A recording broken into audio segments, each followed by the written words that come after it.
Welcome back to the Bentonville Beacon podcast, where we're sharing stories and advice from the leaders sparking the rise of Bentonville, one of the fastest growing and most dynamic cities in the United States, nestled in the Ozark Mountains of Northwest Arkansas in the heartland of America.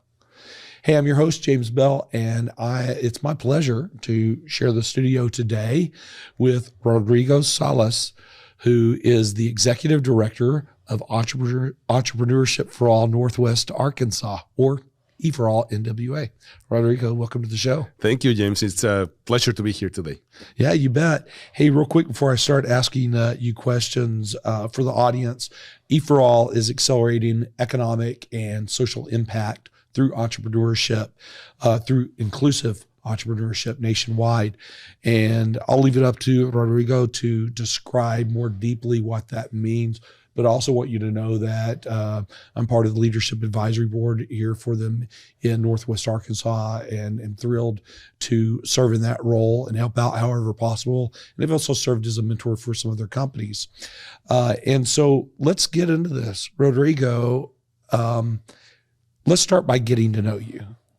And that is, what's your story? Talk about your background, and perhaps take us up to the point right before you joined EforAll. And, I want the audience to buckle up and listen, because I have yet to hear really your broader story. But from what I gather from talking with other folks and from visiting your LinkedIn page, there's a lot there to talk about. So I'm going to turn it over to you. I don't know if it's interesting or not, but thank you, James. So I am originally from Mexico City, hence the accent. Born and raised there until my early 30s. I graduated from college there, went to the Tec de Monterrey, worked my early career years with in the food and beverage industries in Mexico. Prior to moving to Austin, Texas, where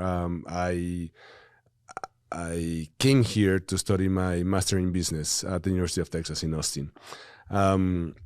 After graduation, moved to Dallas, continuing my marketing career. I worked for a couple of companies, mostly on the product development and brand development side of the business. We focused on creating brands for the multicultural markets in the United States. And then I worked as a strategy director for an advertising agency as well, working for the big corporations like Procter & Gamble, Hershey, Nissan, Tecate, Heineken, and all those things. Then I had the crazy idea of starting my own business, which has been, as every entrepreneur describes the journey, it has been a crazy journey, but a fun and very full of learnings and experiences. I have a Mexican food business. We make simmer sauces and hot sauces, and we sell them at supermarkets, mostly in Texas. It's been an up and down of as an adventure, but it's been great, and that's what I've been doing the last few years prior to joining to EforAll. So I went back to school to learn how to not to kill people because I couldn't find a co-packer that could make our products for us. So for 3 years I was making our own products in a commercial kitchen, bottling them piece by piece, labeling them and putting them in boxes, and then went to supermarkets to sell them, and farmers markets first to test them out. So it's been a great experience, and but that's my story. That's very cool. That's a great story, man. Lots of deep experience there. But for our audience, tell them the name of your sauce company and where to find you. It's Molly Sauces, Molli. And here in Northwest Arkansas, you can find them at the Co-op in Fayetteville, and there's this. I'm blanking right now, but it's there's a market in downtown Springdale as well, and I'm blanking right now, but it will come back. But we also sell our products there. We sell them on Walmart.com, of course, because we had to pivot during the pandemic, and we sell at Amazon.com and our website as well. They can find our products there. Very cool. All right. Awesome. Good. Wanted to make sure folks knew that. Thank you. Will you talk about EforAll, and will you start with, I guess, EforAll's story? What's the history? How do you serve entrepreneurs differently than other entrepreneur support organizations? And why did EforAll decide that Northwest Arkansas was a place they needed to be? Well, EforAll was founded in 2010 in Massachusetts, and the whole idea behind it was that there were a lot of organizations that were trying to, help more educated people start and grow their businesses, but there weren't any organizations focusing on the everyday folks and the small business owners that also need that help and that support. So that's how it came to life. Since then, it has expanded into 12 other offices around the U.S. And the reason why we came to Northwest Arkansas, it was a mixture. Anna Ortiz, who is our program manager, she saw a need for something to help here in our community, the Hispanic community specifically. When she started doing the research, but it became obvious that it wasn't only for the Hispanic community, that it was for more people that the help was needed.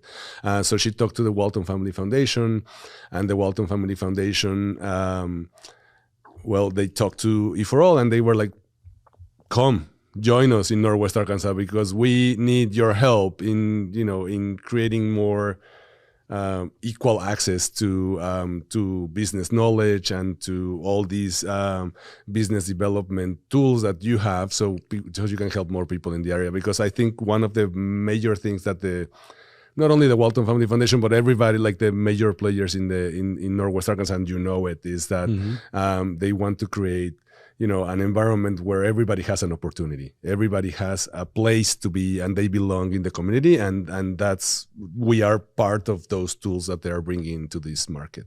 Yeah, that's great. That's one of the things I love about this community is somebody like Anna can come along and say, "Hey, here's this problem that we need to solve. Here's a potential solution."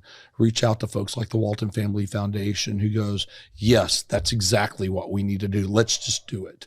Right. And, that people are willing to experiment and try and do new things and have folks from outside the area come in and be part of this and be part of building this place where we are providing opportunity for all, and where we're living up to that sign. My favorite piece of art over at the Momentary, might be my favorite piece of art in the world, is the "You Belong Here" sign. And it's not just a matter of making folks feel it. It is that they absolutely know it. And so I love that that's the way that EforAll got started here. So what led you to join EforAll? Well, when I started my business, one of the hardest things for me was to know what was next, because I was wearing so many hats. I was doing so many things at the same time that it was, I was at many times lost. So I in Dallas, I discovered SCORE, that it's part of the SBA, and they assigned a couple of mentors to me. And those mentors were instrumental for me. Like, they were super helpful. They guided me in. One was on the financial side, the other one was on the sales side, and it made a tremendous difference for me. So after a couple of years, I started also mentoring in Dallas. And when I moved to Northwest Arkansas, I looked for places where I could mentor, and I found Startup Junkie, and I started mentoring for them. And they were the ones who told me, "Hey, EforAll is looking for a bilingual ED. Are you interested?" And when I saw the mission and the vision of our organization, I said, "Yes, I want to be part of this." And that's how I got to apply and to be the ED of Entrepreneurship for All. It's lovely how things work out, isn't it? Yeah, it's destiny. Yeah, absolutely. Well, talk about, I'll backtrack a moment and tell you that they had a little something to do with me ending up here too. Somebody from Startup Junkie and somebody from the Northwest Arkansas Council both basically reached out to me within a few minutes of each other one day and said, hey, there's this gig. It's the one you need to take. They knew that, I'd talked with them quite often, they knew that we were coming to Northwest Arkansas, and it was only a matter of when and under what circumstances. And it turns out they identified that the thing that I had to do right now, and we had to bring our family in, that we had to be part of this, and now we're never leaving. So that's amazing. But talk about some of the entrepreneurs and businesses that EforAll NWA has had the opportunity to serve so far here. So we have a wide variety of profiles, if you want to call it that way. Our programs, we run them simultaneously in English and Spanish. So we serve a wide variety of people. I think the one piece in common that they all have is this determination to be successful and to bring this idea to life, and not only to life, but also make it a success. I don't know. We have so many examples of great entrepreneurs. So something that I find it hard to pinpoint at one, because I don't want to exclude anybody. But I can tell you this, like, we've run 2 accelerator programs since we opened our office in July of last year. And the 32 entrepreneurs that have gone through our program, all of them have been an inspiration and, an admiration to me. Like, it's just incredible, the amount of energy, the amount of dedication, the amount of, passion that they have for their businesses and what they want to build. Not one has disappointed us in any way. On the contrary, I think that they've exceeded our expectations by far. And mind you, it's challenging, because sometimes they don't have the business skills that you and I or some other people have developed when working in a corporate environment. So they don't have the soft skills, let's say it, that many people have, like creating an agenda or sending updates on the things that you're doing. So it's a work in progress for them, because it's the first time that they're doing it, and it can be frustrating for them and for the mentors, because big part of our program is driven by the mentors that they get, and those mentors, like you had that experience. So the mentors, oftentimes feel the need of asking certain things for them, because they don't know how to do it. They don't, like our entrepreneurs, they don't know how to go about it. So they need to take that initiative, our mentors, and help them with that. Yeah, you bet. It's been a real joy mentoring. I guess I've mentored one company with EforAll, and never would I have thought I'd be spending a substantial amount of time mentoring somebody doing a salon. But there we were. And, for EforAll, you use the team mentoring concept, which I absolutely love, because we as mentors learn so much from each other. And then the mentoring team learns so much from the entrepreneur too. So it was really fascinating mentoring that way, and enjoyed every moment of mentoring. And also am just deeply impressed by everybody who's been coming through the program. Everybody I've seen so far has been fantastic. And you're right, the determination is the commonality that runs through them, and really runs through this region. Yeah. Somebody said that to me the other day on, a few weeks ago when we were doing the podcast kind of live or recording short segments during the Northwest Arkansas Tech Summit. Used the word determination, and my first pass was like, I didn't really like the word that much. And then as I thought about it, it was, we've got this different level of determination here. It's not just determination, it's determination, and we know we are absolutely going to make it work. Yeah. Don't know yet how, but we know it's going to work. And so I love that about the sort of the DNA and culture of things here. Yeah. where do you find entrepreneurs for EforAll, or how do they find you? And then what's the application and selection process like? Well, entrepreneurs, we find them everywhere. It's a huge task for us as a team. We are a small but mighty team of 4. So we go to community events. We are constantly talking to people at different, farmers markets, at any community event that happens in Northwest Arkansas, because you never know who needs the help. Sometimes appearances can be deceiving, and people may seem that they have all their ducks in a row, and maybe not. So we're talking to people all the time, constantly, going to the radio stations, going to the TV stations, letting people know that we are here to help, and that's the hardest part, I think, like having all the people know that we exist and that we're here to help and our services are free. It's one of the biggest challenges for us, without having any marketing budget to pay for millions of dollars to advertise on everywhere.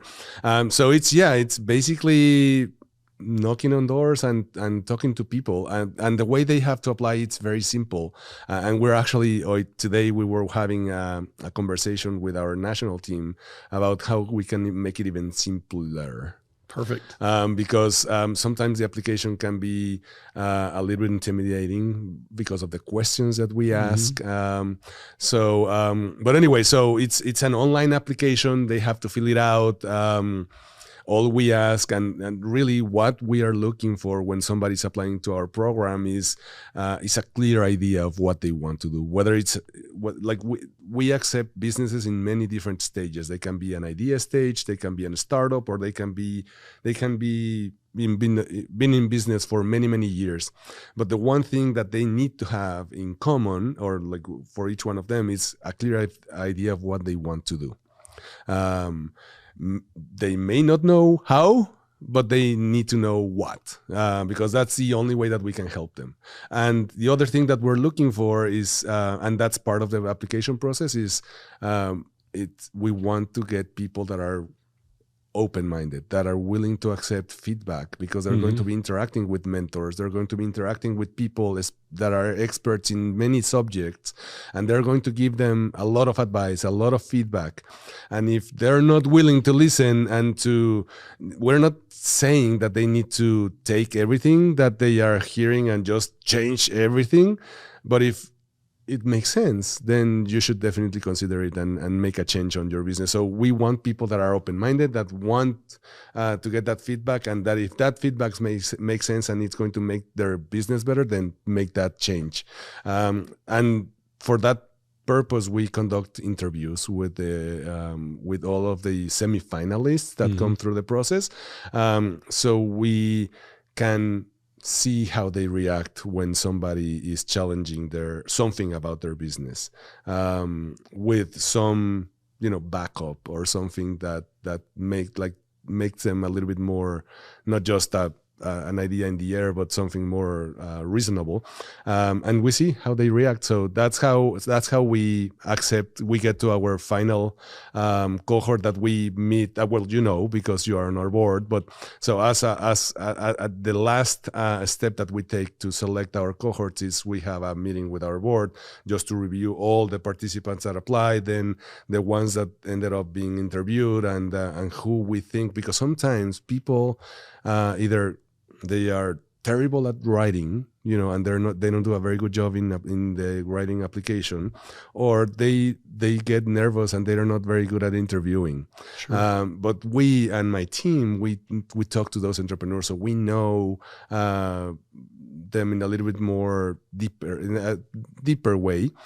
So sometimes we know, like, this person didn't do really well on their interview, but they can be a really strong entrepreneur in our program. So that's what we discuss with the board, and you've lived it, but we get to an agreement where we decide how many people we accept, and that's how we choose our cohorts.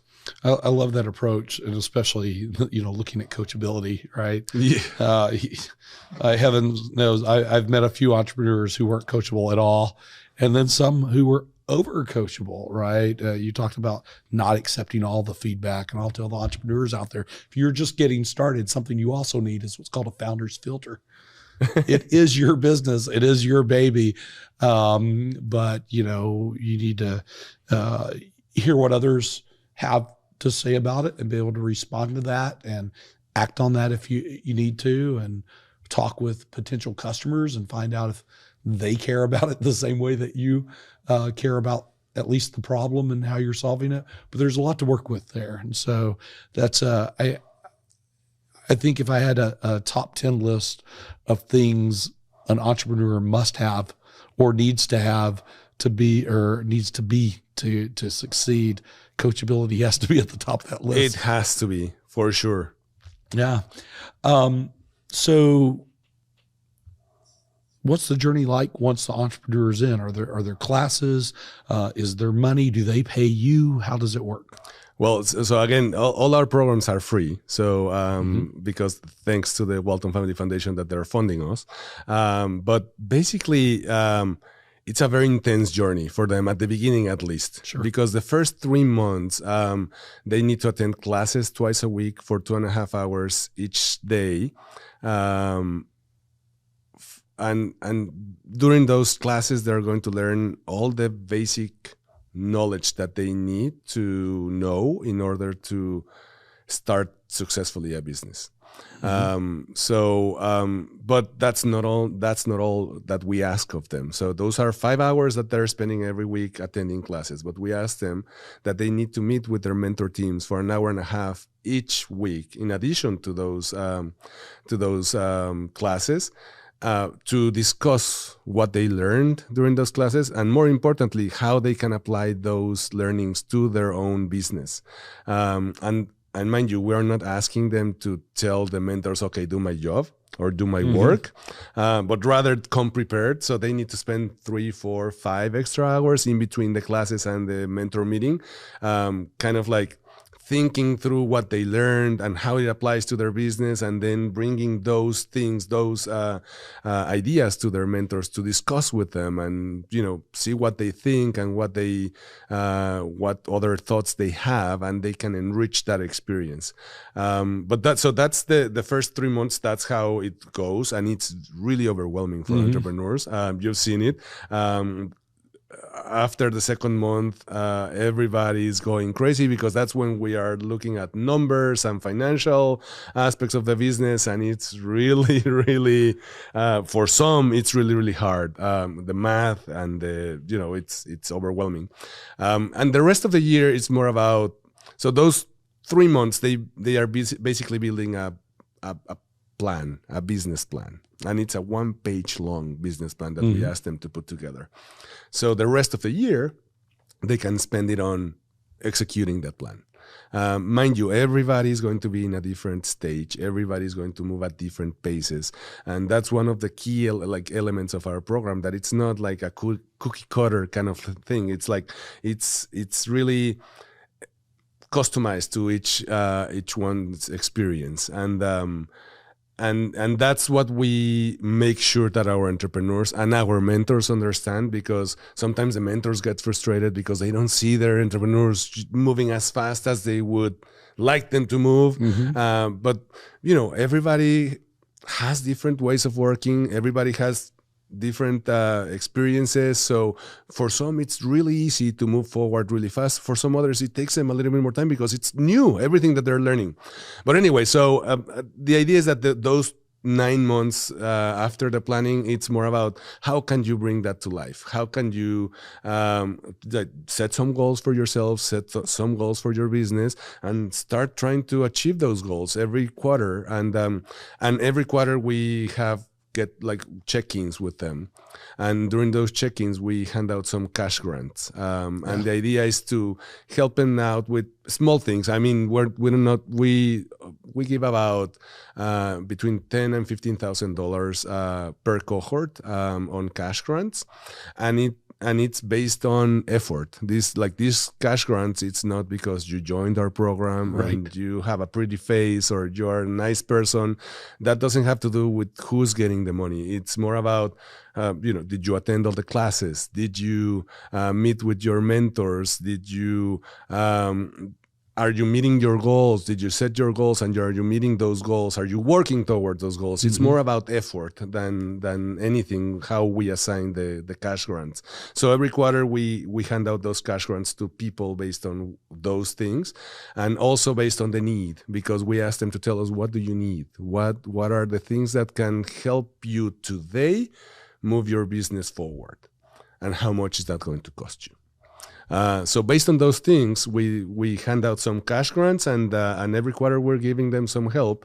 Actually, today we're having our third quarter meeting with the Spanish-speaking cohort, and we're going to be talking about that as well. So that's how the program works, and it's a 1 year long program. So at the end of the 12 months, the program finishes, but what we're trying to do is kind of building a community of EforAll alumni, where everybody hangs out and get together and get to know each other, because we've seen that from the winter cohort and the summer cohort, we put them together, they interacted, and they've been helping each other. Nice. And that's the beautiful thing about our program, that between the two groups and among those individuals, they're helping each other, because some people have different experiences than others, so they've experienced different problems, and some have solved different things, so they help each other in many different ways.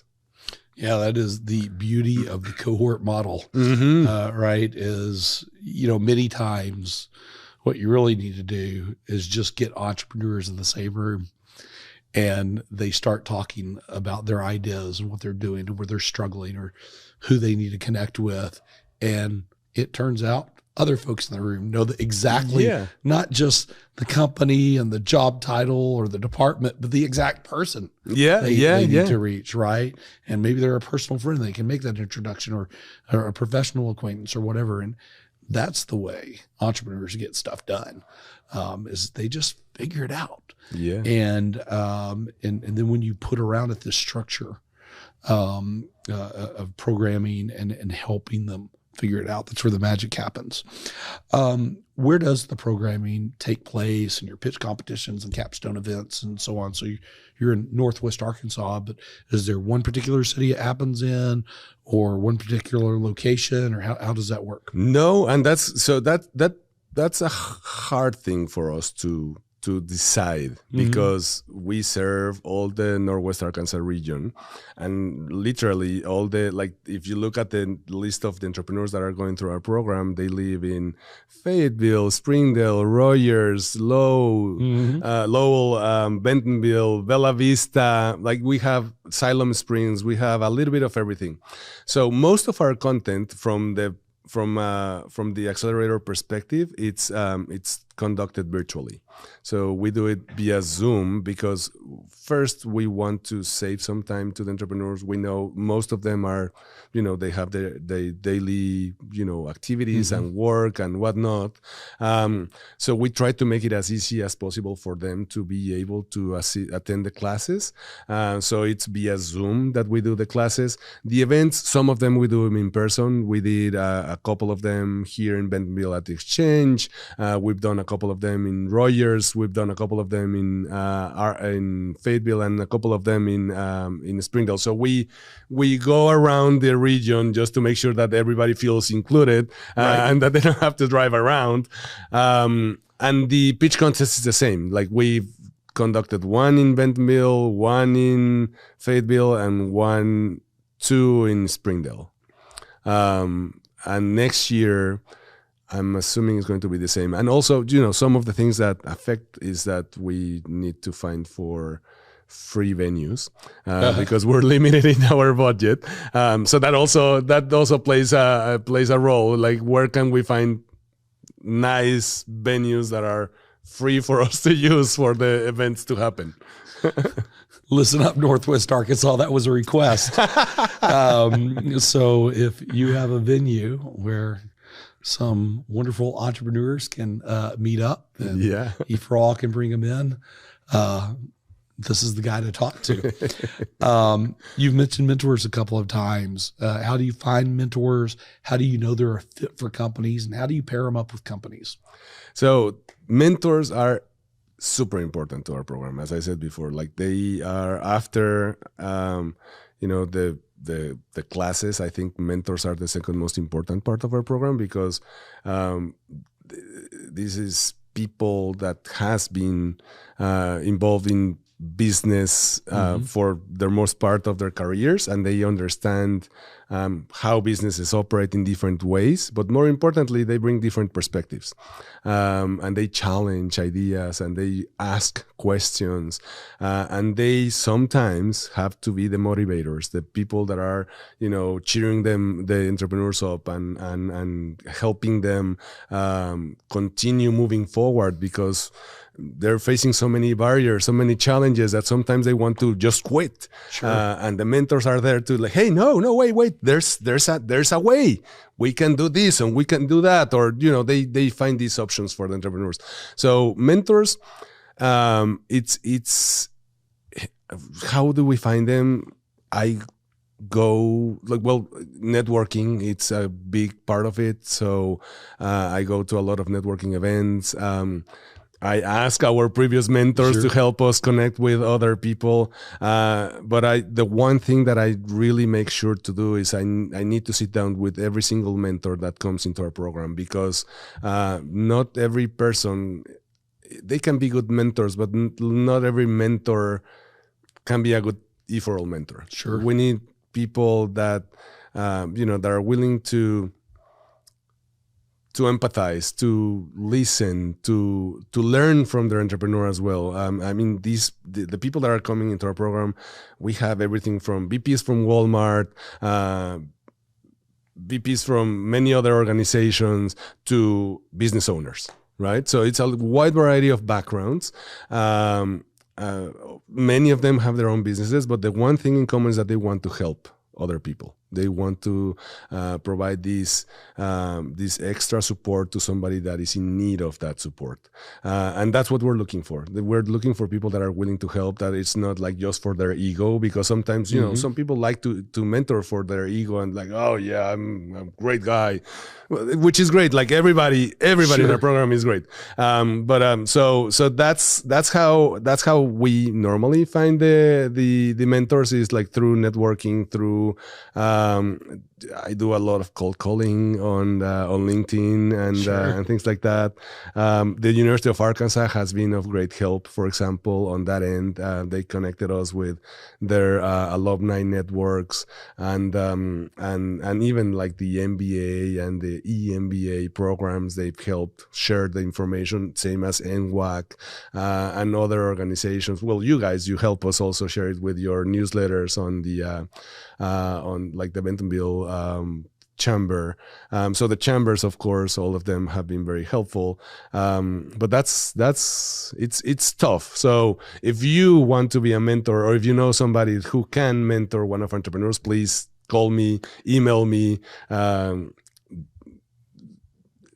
I don't know, smoke signs, whatever you want to send over to, but we are always in need of more mentors. Excellent. That leads me into my next question, too, because we've heard 2 requests so far. Number 1, venues.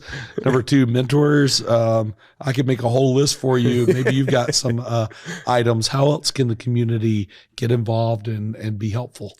Well, that is a great question, James. So there are many ways. One, obviously, donating to our organization is a big help. Again, we're a nonprofit. We do everything that we do it for free. Right now, we are lucky enough to have the support of the Walton Family Foundation, but the Walton Family Foundation will not support us forever. So we need to be self-supported. And if you want to donate, you can go to eforall.org, and there's a button at the top right that says donate, and you can click there, and it's very simple. It will take you to PayPal, and you can donate with your bank or your credit card account. So that's one. The other one is that every accelerator that we run, we need about 120 20 volunteers to help us. So people that read the applications, every application needs to be read by at least 5 people. That it's not us, that it's not the staff, because we meet the people, we meet the entrepreneurs, we might be biased. So we need people that haven't interacted with entrepreneurs, that are very, new to this idea, so they can assess in a more pragmatic way the applications. We need people to help us interview the semifinalists. So every applicant is interviewed by 3 people. So those are volunteers as well. Then we need judges for the pitch contest or for the final presentations. Those are volunteers. We need volunteers for our events, help us set up and clean up things, and all the people that come teach the classes. Those are volunteers as well. So every person that teaches the marketing, the sales, the legal aspects, the financial aspects, they are volunteers. And we try, and we've been very successful in doing that, to bring them as much as possible from within the community. So in Northwest Arkansas, because one of the things that we want to help with our program is help our entrepreneurs expand their networks, meet more people outside of their own networks, so they can, because that's the only way that you can be more successful, right? Like, knowing more people that can point you to more other different options than the ones that you already know. So that's what we try to do. So anybody who, and you don't need really to be a super expert in anything. We have already created the content of the classes. We have a PowerPoint. Really, the person that teaches the class is just somebody who has familiarity with the topic, and that we send the PowerPoint and everything in advance. It has notes, and they just need to familiarize with it. They can adapt it if they feel like they can do a better job in something else. It's totally fine, but that's how, it takes about an hour and a half to teach a class. Nice. Very nice. Okay. Well, you heard a whole bunch of ways to help out. So connect with Rodrigo and help these entrepreneurs out. I'm really impressed that you manage all these volunteers on a staff of 4 people. It's crazy. We are going insane sometimes. That's amazing. I don't know how you find time to do anything else. Listen, as far as I'm concerned, EforAll is part of my economic development team. What you're doing is hard work. You're helping out the business leaders that are building the businesses that we overlook oftentimes, which are the businesses that are enriching our lives and making our lives better. And so this is one of the most important things we must do, in addition to attracting businesses and even supporting, ones that have already existed longer. It's in continuing to accelerate and build and grow these businesses that you serve, that helps accelerate and continue to build and grow our community. And so I believe that is continuing to build on the promise to not only help people believe that they belong here, but know that they belong here. So, EforAll is really making certain that every person, regardless of their background and what they have access to and who they have access to, is able to be successful as entrepreneurs. So thank you for what you do. It's a pleasure. It's a pleasure. And I'll add to this, it's not just the right thing to do. It also benefits the community. Yeah, it's a win-win for everyone. It's a win for everybody. There are no losses here. So thanks for leading the way on that. Okay, so, there's EforAll. What are the other ways, the other reasons you came to Northwest Arkansas, and how does this place and Bentonville really help you live the life that you deserve? Well, we moved to Bentonville because my wife took a job with Walmart. Mm-hmm. At the time, we were very reluctant to move to Northwest Arkansas. Sure. We lived in Dallas. We had a beautiful life. We had a beautiful house. Our son, at the time, he was 9. And and so he was obviously like he grew, like he was born there. He didn't want to move. All his friends, everything was there. So so the first year my wife was traveling back and forth between Dallas and Bentonville. She would spend Monday through Thursday here in Bentonville, and the rest either we would come and visit for the weekend, or she would come back to Dallas. And as we did that, we spent a lot of time here in Northwest Arkansas, and we loved it. We saw, just how beautiful of a life you can have here, as being a small city, but at the same time you have all the amenities and all the things that a big city can offer. So it has the best of both worlds. You can live in a big city, like have the amenities of a big city, but and spend 15 minutes on your commute at the most, which is amazing. Like that was unthinkable in Dallas. Like the shortest commute that you would think is like an hour. And I was like, oh, that wasn't bad. It was an hour.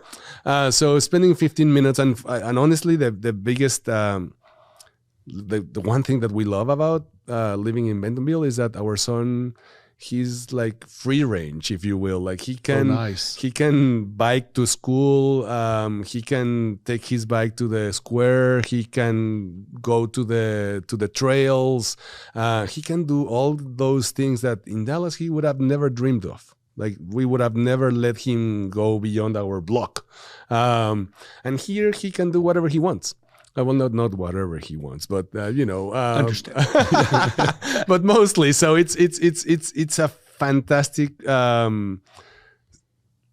region to live in, and city. Well, we live in Bentonville, so we love Bentonville, but the region is amazing as well. Yeah, absolutely. I jotted myself a few notes as you were talking, because there's all these common things. These things I hear all the time. I was reluctant to move here. We had a beautiful life. We had a beautiful house. Our child was, whatever age, but man, 9's a tough one to be moving around with. He was. And then we got here and checked it out and went, why wouldn't we be here? And, how wonderful it is. And at 9 years old, I don't know what your son's, experience was. Changing school, coming here and changing schools. But what I hear from people often is everybody's a new kid here. And it was very easy. Like, everybody's very welcoming. And that's something that is amazing about this region, that people, in Dallas, even from the beginning, like we had a very good group of friends, but it was hard to really break into into the other groups. And here, because there's constant influx of like coming and going people, people is very open to meet new people and to let people join different friends and groups. And so that happened to my son as well.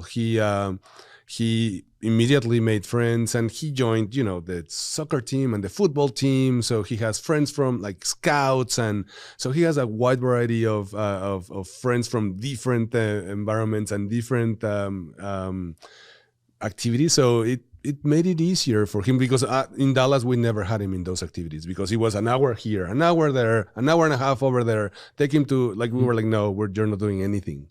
Whereas here he can do everything he wants, and it's just 15 minutes. It is, it's life-changing for folks. And I'm just thinking about like when my son, really starts getting, he's 2, right? But when he gets into school and really starts getting out and meeting people, I was just thinking about listening to you talk about your son, how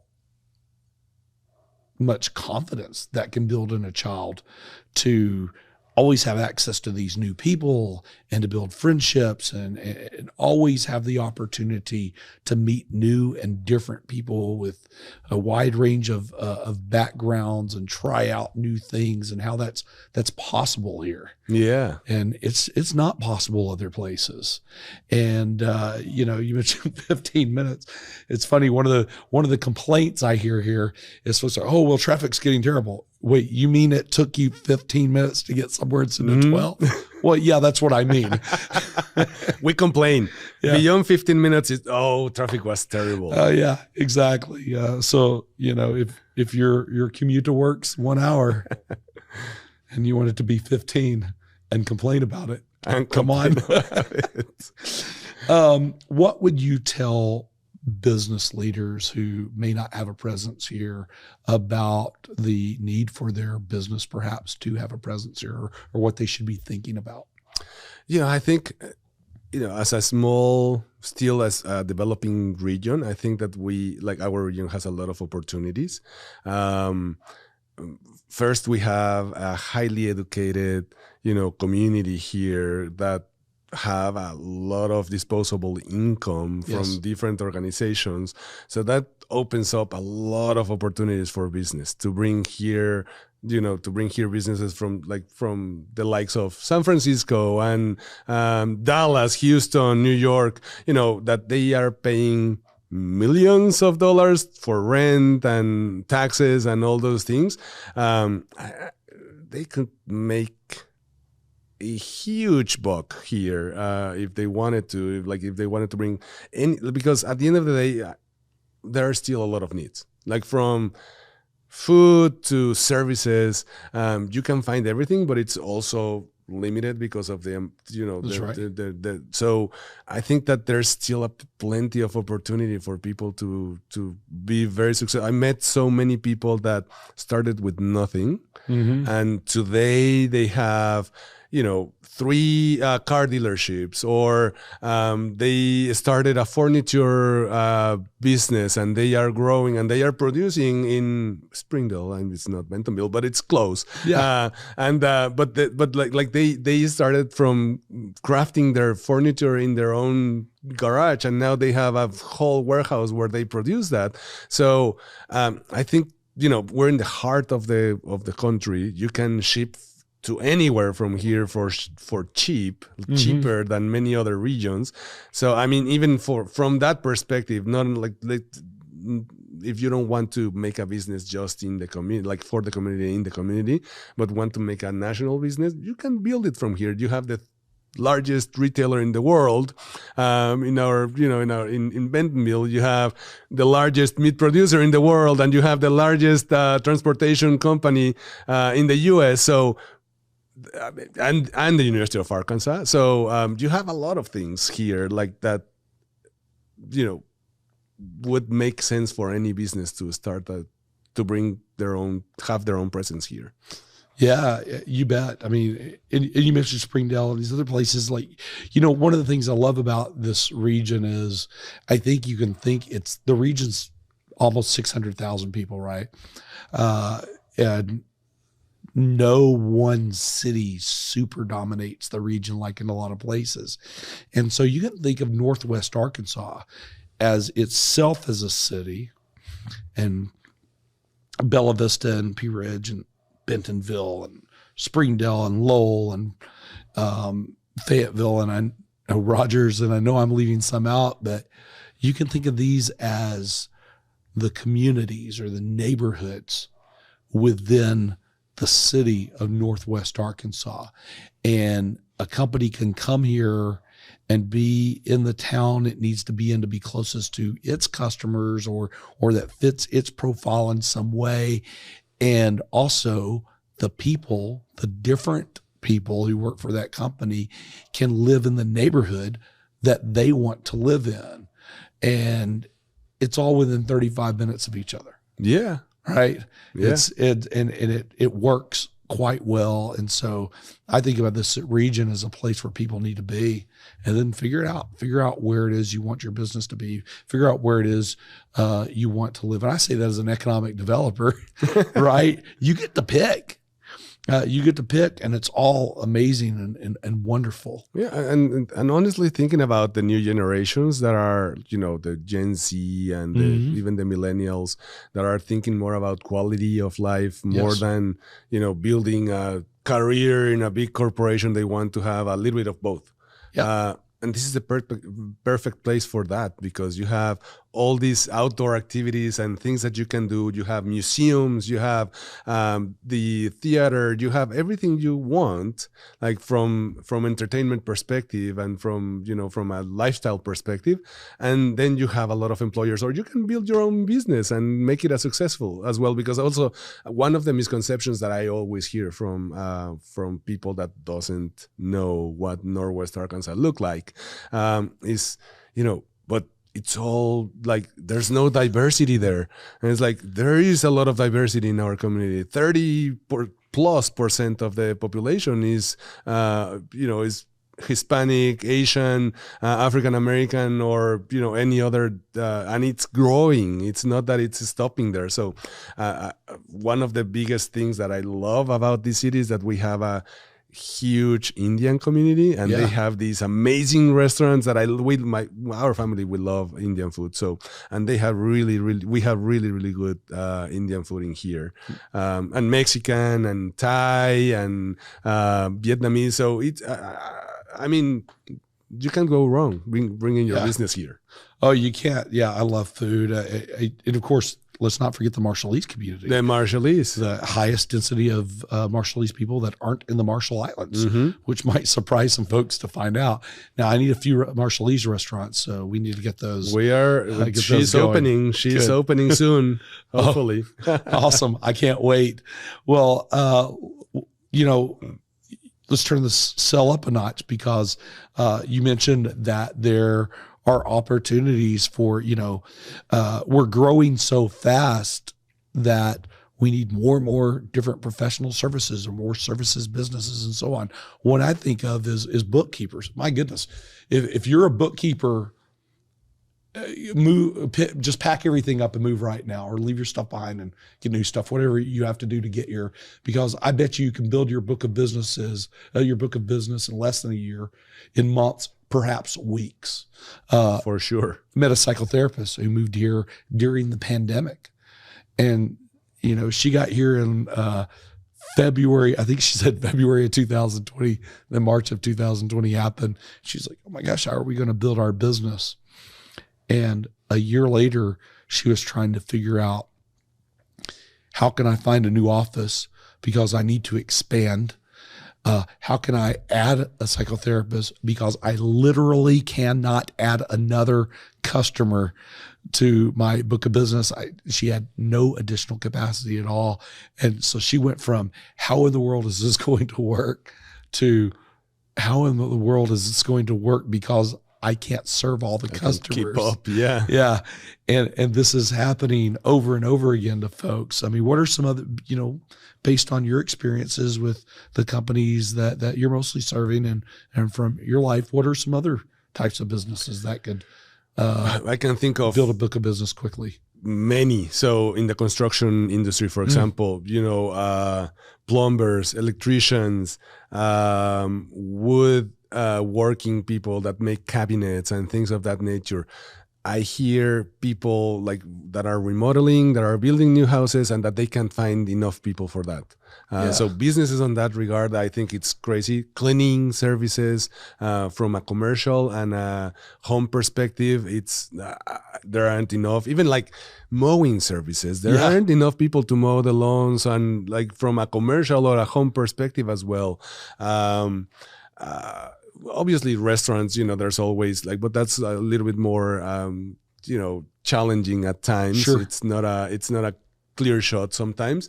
But also on the medical side, as you were saying, there are veterinarians and all these, smaller medical services that sometimes we can't, either there's one or two specialists and it's not enough to serve all the community, and so people have to go to Kansas City or to Tulsa or even drive to Dallas to get those services done.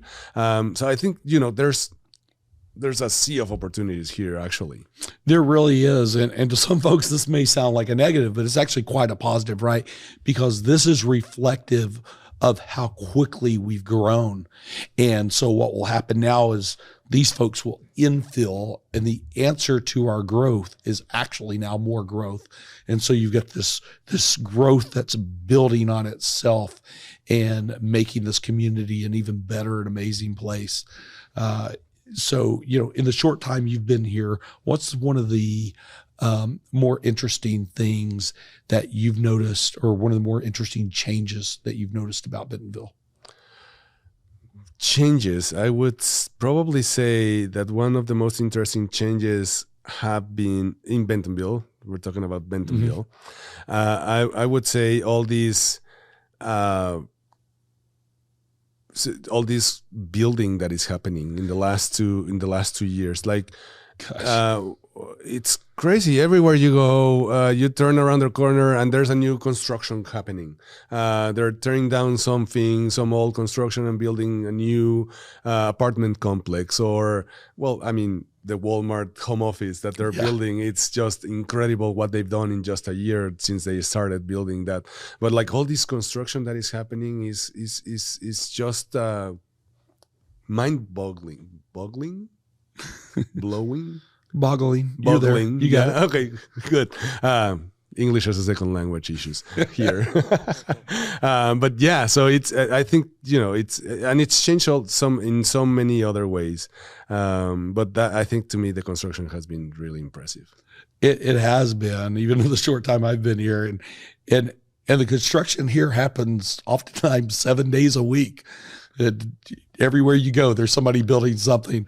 So, I mentioned earlier, Northwest Arkansas has about 600,000 people.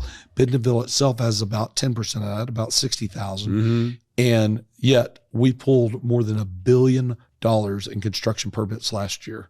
Wow. Yeah. So if that gives anybody any idea of how fast this place is growing. Okay, Rodrigo, every once in a while, I ask folks to play a round of sort of rapid fire question answers with me. I'd love to do that with you as well today as we start winding this down. We're clearly both fans of food. Yeah. So let's start there. Favorite restaurants in Bentonville and Northwest Arkansas? Jayo's on 8th Street Market. I love cheese freedom. What's freedom? Oh, Freedom Cheese. Freedom Cheese. Yeah. Oh, they saved my life. I'm a fan of cheese, and I can find everything there. Crepes Paulette. Oh my gosh, really good. Oven and Tap for pizza, and the pig ear nachos at Toscan Trotter. Oh yes. Oh my God, they are to die for. Those are starving. Amazing. Me too. By the way, there was a guy from I'll call it a major restaurant chain, not one where they have 1,000 stores, but one where they have dozens of stores that's a little higher end, really interesting. That to Crepes Paulette the other day, he popped into town. He needed to look around. I'll say that. And he sent me a note yesterday and told me that was by far and away the best crepe that he had ever had in his life.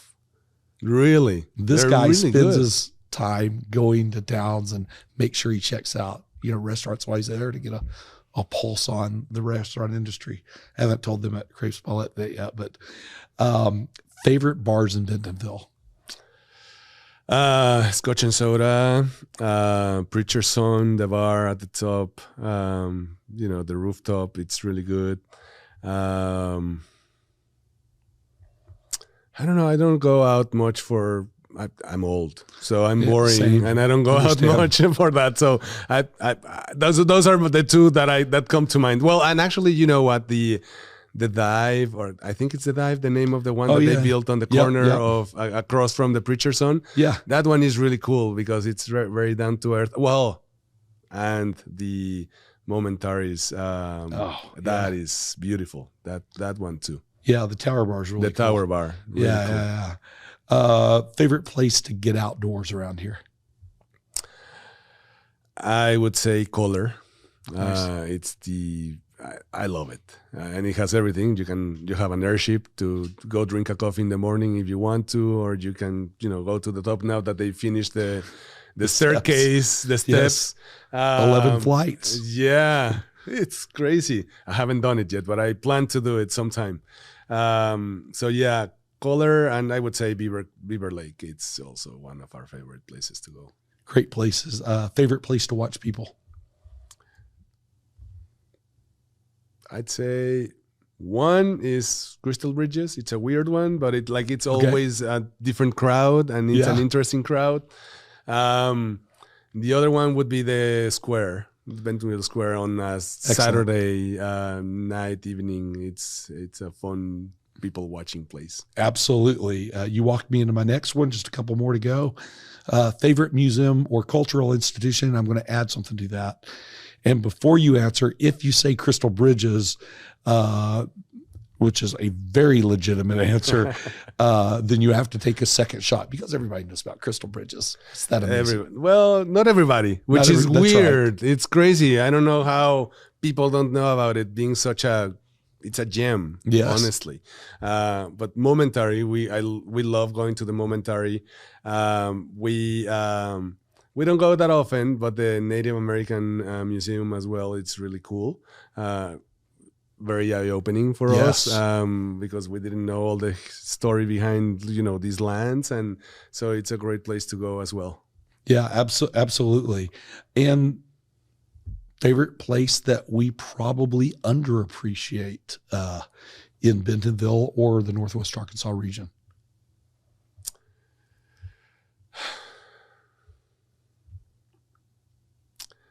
Underappreciate. I would probably say, so there are a couple that come to mind. The first one is Centennial Park. I think that people take it for granted, and they don't appreciate the amazing space that we have there with all the, everything that we have everything from baseball fields to tennis courts to basketball courts to soccer fields, and a lot of ground for the doggy park everything that they built. So it's amazing. To me, an underappreciated part of our region is Springdale, specifically downtown Springdale. I think it's a beautiful place. They've done a lot of great work in renovating and reinvigorating that part. And I don't think a lot of people know about it, but it's really cool. Yeah, every time we go to Springdale, we stumble across some festival that's happening in that little area downtown. We went to an art show, and then we were leaving, I don't know, a few weeks ago, and went to an art show. We were leaving. As we're driving past there, they were doing a big Dia de los Muertos event, and we pulled over and went, and it was awesome. They are constantly doing stuff, and it's really fun stuff. We went to this 500 people dinner, outdoors. Nice. It was sometime in August, and it was amazing. It was a great event. People from all backgrounds, and were there. So they do really good stuff in downtown Springdale. Exactly. The fact that you did an outdoor dinner in August, I think also speaks to our 4 moderate seasons. Yeah. Yes, it gets warm here in August, but if you can pull off an outdoor dinner of 500 people in August, it doesn't get that warm. It's not so that you can't tolerate it. Not compared to Texas. No, oh gosh, no. Well, my last stop was Memphis, which is just shove your head in a hot bucket of water every day. Okay, as we start wrapping up, one of my favorite questions to ask folks is, tell me a hashtag because Bentonville story.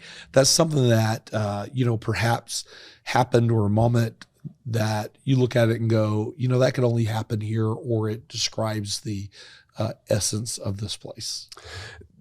For me, that moment is every time I go out and I meet somebody. It's like they say that there's 7 levels of separation between people. In Bentonville, that doesn't happen. It's a 1 level of separation. Like every time I meet somebody, like, did you know so and so and so? And in Dallas, people ask me that, and I would always no. And here it would be probably yes. The answer is yes. I know so and so or so because it's a big region. It's 600,000 strong, but still, I think we have this openness in Northwest Arkansas, this willingness to welcome people and to meet new people and make people feel at home and belong in the region. Where to me that's the hashtag because Bentonville, because it's like I go to a restaurant and you find somebody. You go to the Crystal Bridges and you cross paths with 10 more people that you know, and like there's no like you have to behave in this town because there's no way that nobody's going to know what you're doing at any given point in time. That's exactly right. As you were saying, 1 degree of separation. Yes, I know them, and I was also thinking, and they're accessible. Yeah, right? They're open. Yeah, absolutely. So, okay, last 3 questions. If there's somebody out there, and I think we may have mentioned this earlier, but I want to cover it again just in case. If somebody out there is listening to this podcast and they want to learn more about EforAll or apply, where do they do that? Well, there's a couple of ways. We have a Facebook page that it's EforAll Northwest AR, and we have an Instagram account as well. They can find me on LinkedIn, Rodrigo Salas, and send me a LinkedIn request. I do check who's sending me an invitation. I don't accept everybody, but if you're from the region, I'm pretty sure that I'm going to take accept your invitation. Or you can go to our website and there's you can find our contact information there. I would tell it to you right now, but with my pronunciation, you probably wouldn't get it. So maybe you can put it on like a supper on yes,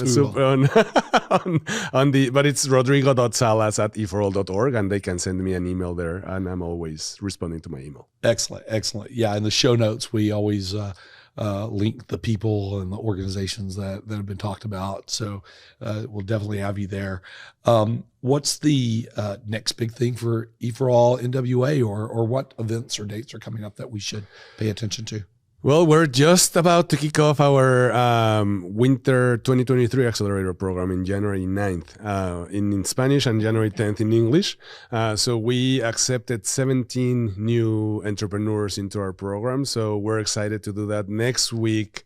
The next couple of weeks, we're going to be doing the mentor matching that you asked me previously how we chose the teams. Sure. So we do a mentor matching event. That is basically a speed dating event where every entrepreneur meets every mentor virtually. It's via Zoom. But we try to get them to know each other from a personal perspective. We Sure. don't match them from an industry background or anything like that. It's more about the person, how they feel they can work with each other from talking to each other. So that's coming in the next couple of weeks, and then we're going to select the teams. Right now we have we still need 6 more mentors, but we have 42 mentors lined up for our entrepreneurs. So it's going to be a fun couple of weeks. And then we are going to have a pitch contest that we haven't decided yet the dates, but it's going to be in the spring of next year and another one in the summer.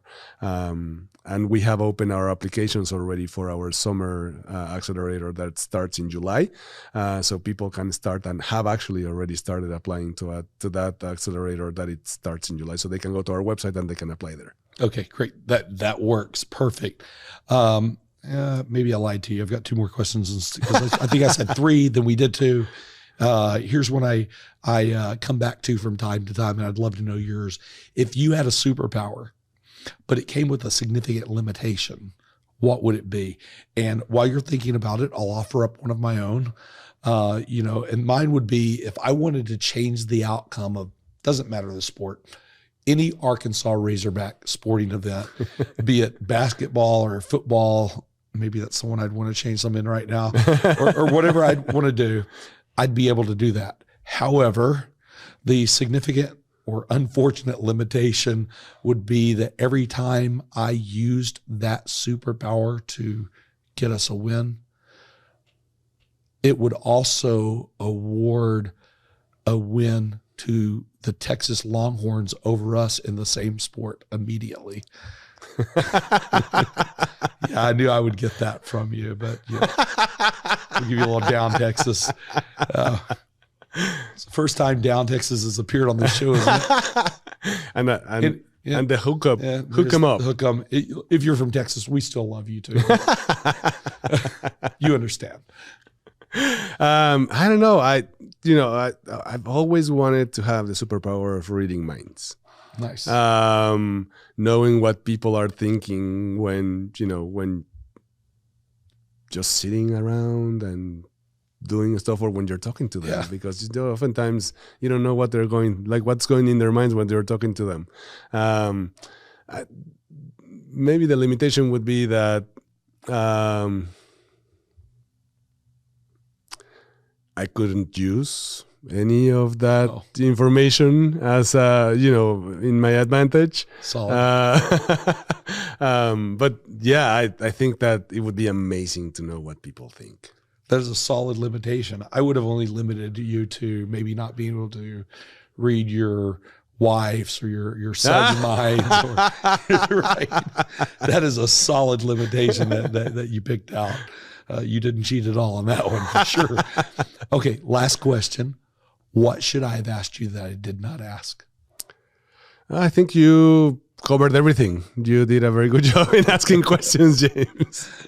Okay, well, in that case, Rodrigo, thank you so much for spending time with me and with our Bentonville Beacon audience today.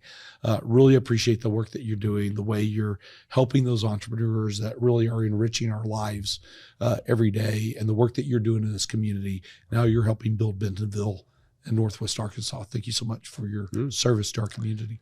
Thank you for being part of our board, and thank you for having me on this show. It's great to be here. So thank you so much for. Oh, my pleasure. My pleasure. Hey, thank you to our Bentonville Beacon audience. As always, if you enjoyed this episode, please share it on social media or through a text or an email to your friends and colleagues. And, keep coming back to learn more about Bentonville and its businesses and leaders, and this place where you can have more of what you want and less of what you don't. And as always, visit BentonvilleEconomicDevelopment.com to see all of our episodes and to learn more, and hit subscribe, of course, on your favorite podcast player. Thanks. See you next time.